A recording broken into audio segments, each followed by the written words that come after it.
শুধুমাত্র হিন্দুস্তানের রাজাকারেরাই আমাকে রাজাকার বলতে পারে। সুতরাং আমাকে যারা রাজাকার বলবে তারা পিতৃ পরিচয়হীন অবৈধ সন্তান। আমি বলেছিলাম 1973 সন পর্যন্ত আমি বাংলাদেশের কোন রাজনৈতিক দলের নেতা এবং কর্মী ছিলাম না। আমি রাজাকার নই। আমাকে রাজাকার বলে যদি তাকেও প্রমাণ করতে না পারে 10 কোটি টাকার মানহানি মামলা দায়ের করব।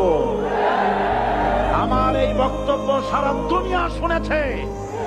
পার্লামেন্টে আমার এই বক্তব্য রেকর্ড হয়ে আছে। সেদিন 3 শতাধিক পার্লামেন্ট মেম্বারের কেউ আমার চ্যালেঞ্জ গ্রহণ করেন নাই। যে কোনো ব্যক্তি পার্লামেন্টে গিয়ে আমার বক্তৃতা দেখে আসতে পারেন। এরপরে 1997 সনের 7 অক্টোবর